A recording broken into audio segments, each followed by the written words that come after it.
नमस्कार, आप देख रहे हैं न्यूज और 360 वर्ल्ड्स लोकल न्यूज चैनल। आज हम आपसे बात करेंगे देश के अंदर बढ़ते हुए लगातार रेप के मामलों के बारे में और साथ ही इसके पीछे के क्या कारण हैं। फिलहाल में हुई हाथरस की घटना ने वैसे तो पूरे देश का दिल दहला कर रख दिया था, लेकिन ये कोई अकेली घटना नहीं थी। ऐसी घटनाएं हर रोज, हर दिन, हर घंटे होती हैं। तो आइए ऐसे में हम आपको बताते चलते हैं कि एनसीआरबी के यानी नेशनल क्राइम रिपोर्ट ब्यूरो के आंकड़े क्या कहते हैं। 2018 की तुलना में 2019 में होने वाले महिलाओं के प्रति अपराधों में लगातार बढ़ोतरी हुई है और 2018 की तुलना में 2019 में होने वाले अपराधों में 7% की बढ़ोतरी हुई है।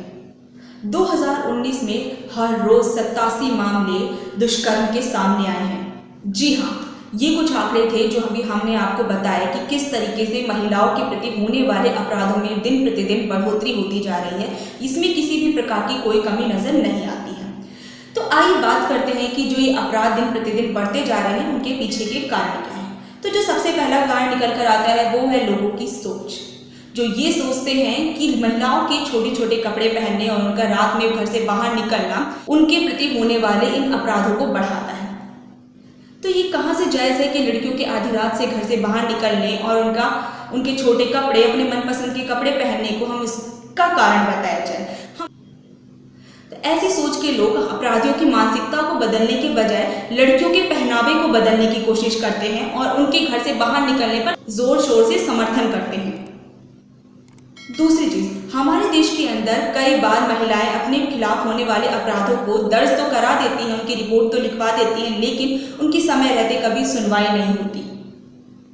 तो ऐसे में कई बार क्या होता है कि महिलाएं जो होती हैं अपने खिलाफ होने वाले अपराधों को खुलकर बताती नहीं है या उन्हें छिपा लेती है, क्योंकि उन्हें ऐसा लगता है कि उनकी इसकी आगे कोई सुनवाई तो होनी नहीं है। उल्टा हमारे समाज के लोग हम महिलाओं के ऊपर ही दोषारोपण करेंगे, उन्हीं के ऊपर दोष लगाया जाएगा कि गलती उनकी थी।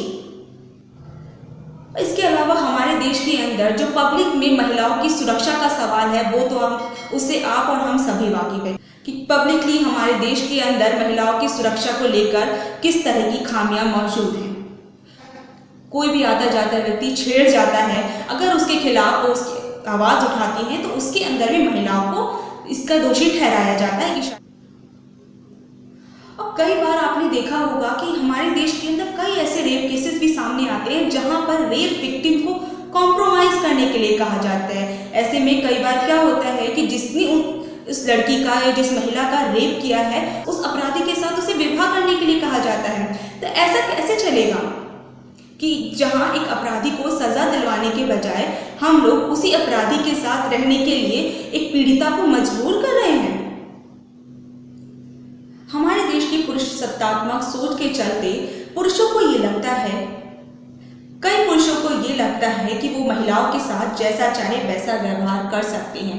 ऐसे में अपना शक्ति प्रदर्शन करने के लिए वो कई बार महिलाओं के साथ रेप जैसी घिनौनी हरकतों को अंजाम देते हैं। तो आप सोच सकते हैं कि वो किस आपराधिक मानसिकता के लोग होते हैं, किस गिरी हुई मानसिकता के लोग होते हैं।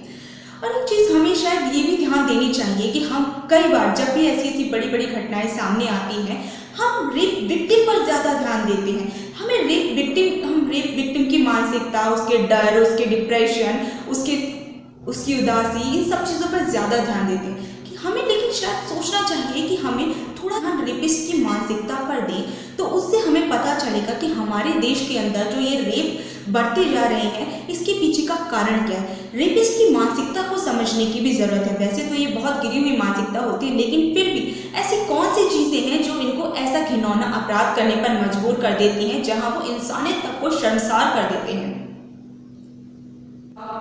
इसके अलावा हमारे देश की न्यायिक प्रक्रिया, हमारे देश का कोर्ट सिस्टम, जहां पर इंसान को न्याय मिलते मिलते ना जाने कितने साल गुजर जाते हैं और कई बार तो ऐसा देखा गया है कि न्याय मिलते मिलते इंसान की मौत तक हो जाती है लेकिन उसको इंसाफ नहीं मिल पाता।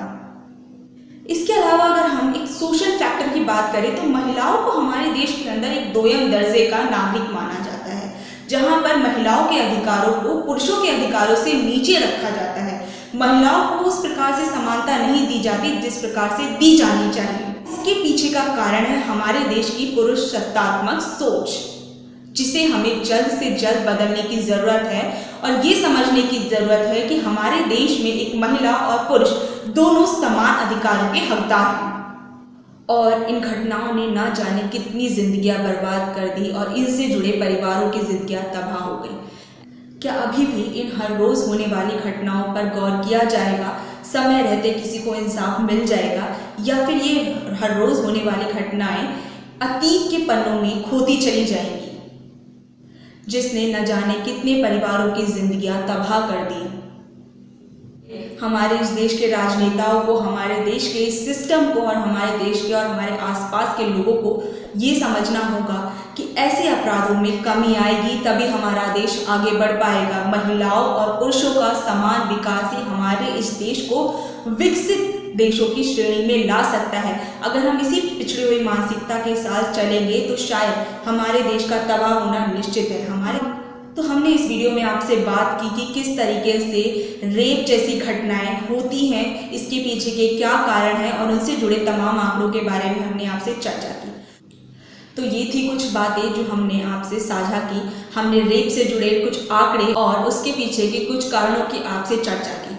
और ऐसे में अब आपको क्या लगता है कि इन रेप्स के मामले किस कारण से होते हैं और उनको कैसे रोका जा सकता है? अपने कुछ विचार हमें लिख भेजिए नीचे दिए गए कमेंट बॉक्स में। और इसी के साथ हमारे चैनल को लाइक, शेयर, सब्सक्राइब करना बिल्कुल ना भूलें।